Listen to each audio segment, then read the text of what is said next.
안녕하십니까. 새해 복 많이 받으시기 바랍니다.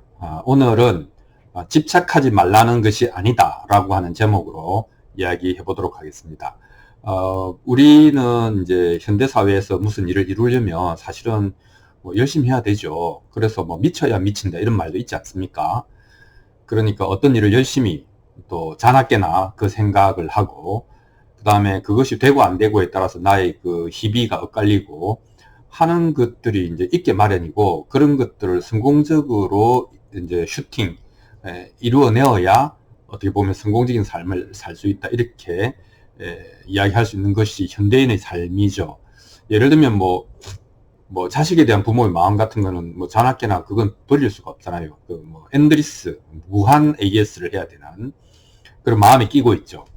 근데 이제 이 개체가 다른 개체다라고 하는 것을 인정해야 된다라고 하는 것을 머리로는 알지만 몸은 그렇게 잘 안 되죠. 그러니까 자나깨나 자식 때문에 근심 걱정을 하게 되는 것이고, 그 다음에 이제 또 뭐 자식이 이렇게 돼야 된다 저렇게 돼야 된다라고 하는 그 투비 때문에 더 이제 걱정하게 되고, 또 자식과는 갈등하게 되고 이런 게 있고요. 그다음에 일반적으로 우리는 이제 인생에서 누구든지 루즈가 되고 싶지는 않으니까 성공한 사람, 위너가 되고 싶은 것이죠. 그것도 이제 성공에 집착할 수밖에 없죠.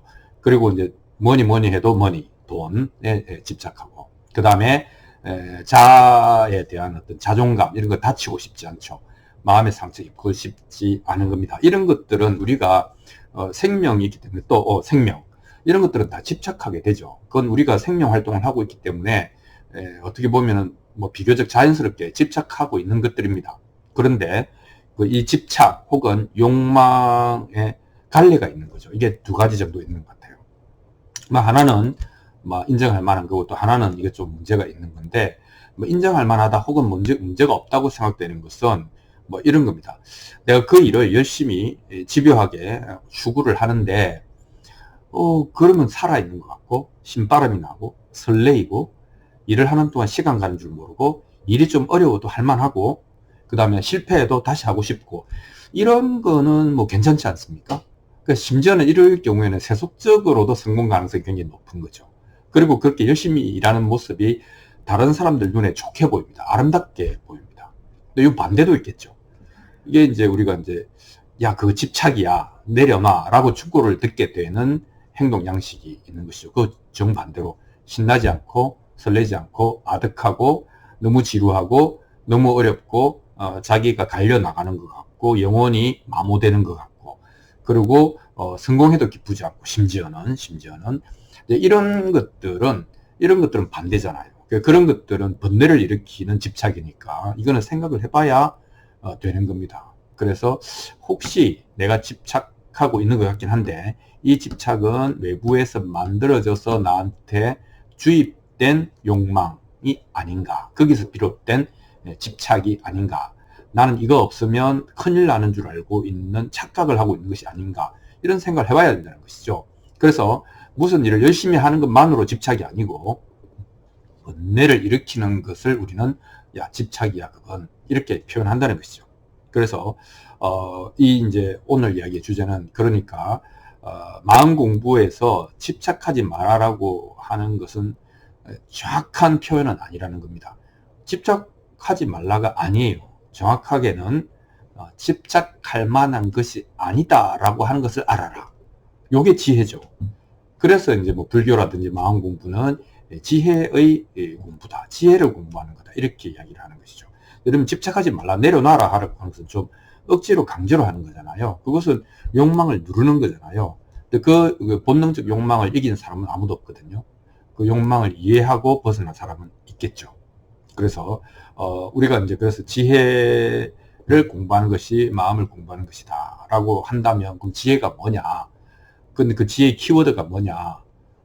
뭐 이제 제가 뭐 얘기하고 싶은 것은 이제 무상하다는 것이죠. 무상하다. 그러니까 이제 그 기본적인 이제 그 번뇌 구조가 머무르고 싶은 것, 그 다음에 유지하고 고정하고 싶은 것이 안 되잖아요. 뜻대로 안 되잖아요. 그럼 괴로워지는 것이죠. 그래서 지혜의 키워드는 무상, 이제 불교에서 말하는 뭐 무상이라고도 할 수 있고요. 무상인데, 무상은 네 가지 특징이 있습니다. 하나는 상황이 무상하죠. 고정되어 있는 걸 본 적이 있습니까? 모든 것은 급격히 혹은 서서히 변화하잖아요. 그 이유는 이걸 쪼개보면 여러 가지 조건들이 결합해서 하나의 현상이 나타나니까 그 현상은 조건들이 또 재구성되거나 흩어지면 바뀌는 거죠. 그러니까 모이면 현상이 나타나고 흩어지면 변동하는 거 아닙니까? 그거는 정해져 있는 이치라는 것이죠. 그게 팩트고. 그 다음에 두 번째는 그 상황을 대응하는 주체도 이렇게 보면 상황에 따라 주체도 변하는 것이죠. 배가 고플 때는 아무거나 맛있잖아요. 배가 부르면 웬만한 것은 맛이 없잖아요. 고정되어 있는 것이 아니라는 겁니다. 그거는 제가 이제 너무 정난한 표현을, 이제 비유를 들었지만, 그러니까 이게 이제 뭐냐면 상황에 따라서 사람의 대응이 달라지기 때문에 고정된 정체성이 있냐, DNA, 타고난 DNA, 타고난 성격, 또는 성장 과정에서 형성된 성격이 있을 수 있습니다. 그러나 그것도 어마어마한 경험 속에서 깨져 나가고 바뀌어져 간다라고 이야기를 할 수 있겠습니다. 그래서 이게 중요한 건데, 그 상황에 대응하는 주체가 고정불변의 것이 아니다. 자아에 관한 것이죠. 그 자아가 좀 느슨해지거나 희미해지거나 흐릿해지면 일단 자존감의 상처나 마음의 상처가 줄어들죠. 왜냐하면 그 입을 존재가 희미하니까. 이 부분이 중요한 포인트다, 이렇게 이야기를 하겠습니다. 우리는 자존감을 최대한 살리고 자존감에 상처를 줄 수 있는 것들을 최대한 막아내는 그런 공격과 방어를 인생이라고 생각하는데 다른 길이 있는 겁니다. 한번 생각을 해보시고요. 세 번째 이제 무상의 특징은 인식의 주관성입니다. 그러니까 아까 이야기한 것처럼 갈 때 올 때 마음이 다르잖아요. 이때는 이게 아주 귀해 보이는데 상황이 달라지면 귀하지 않은 것이죠. 그러니까 누구나 그 인식에서 편견을 만들어내고 있다. 또는 자기만의 고유한 번역기, 상황을 해석하는 번역기를 돌리고 있다. 이렇게 이야기를 할 수 있겠습니다. 그건 편견이죠. 그리고 이 편견은 때때로 터무니없이 증폭되어서 그 실제보다 훨씬 더 상상을 통해서 우리는 미래의 어떤 최악의 상황을 땡겨와서 고통을 자초하는 그런 경우도 있습니다. 그러니까 이 인식이라고 하는 것이 우리한테는 양날의 칼이 되고 있다. 이렇게 이야기를 할 수 있겠습니다. 자, 네 번째, 마지막. 이 지혜의 키워드로 무상이라고 했을 때 이 무상의 네 번째 그 가장 중요한 특징이라고 할 수 있는데 그 특징은 상황의 대칭성입니다. 아주 유명한 이것이 있으면 저것이 있다라고 하는 것이죠. 이것이 있으면 저것이 반드시 있다. 그러니까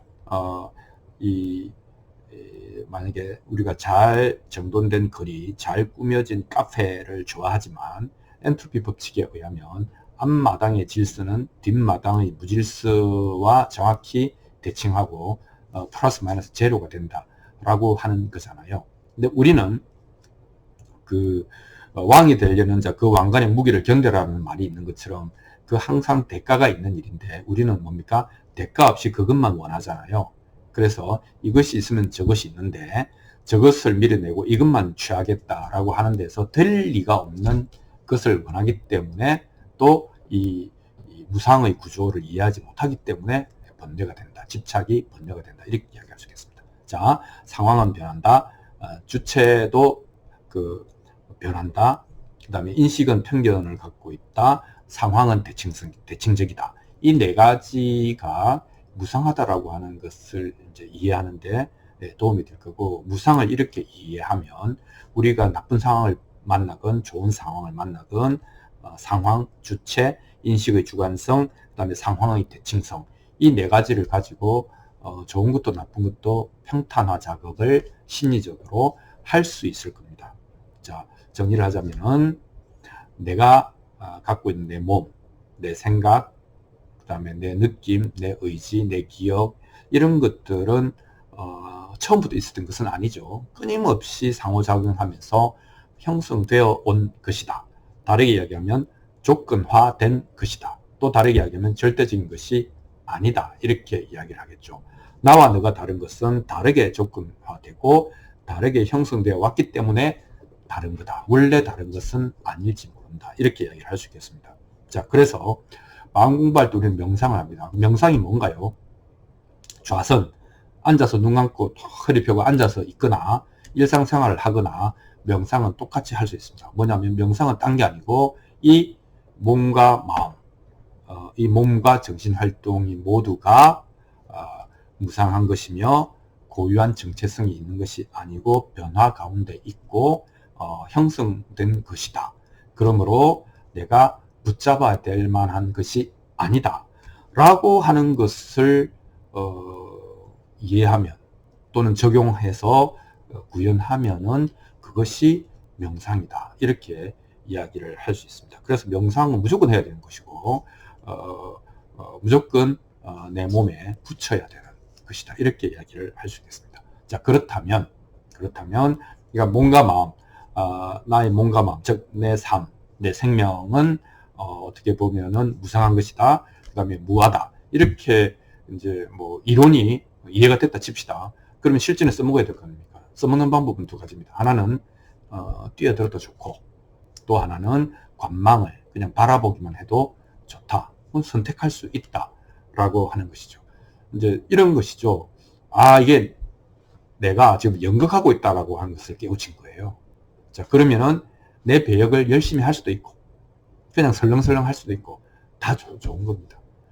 다만, 내가 진짜로 그 배역이 나라고 생각하지 않고, 내가 받은 배역이다. 이것은 연극이다. 라고 하는 것을 우리는 눈을 떴다. 이렇게 이야기를 하는 것이죠. 기왕이면 맡은 배역이 뭐든지 간에 열심히 해서 뛰어난 배우가 되는 것. 그 세속적으로도 성공이고, 또 개인적으로도 뭐 이왕 사는 거 열심히 제대로 사는 것이 어떤가, 이런 생각을 해봅니다. 집착하지 말라는 것이 아니고 집착할 만한 것이 아니라는 것을 이해하는 거고, 그 이해의 키워드는 무상이라고 하는 것을 아는 것이다. 무상은 상황, 주체, 인식, 그리고 대칭성, 이 네 가지를 이해하는 것이다. 여기까지 정리하겠습니다. 감사합니다.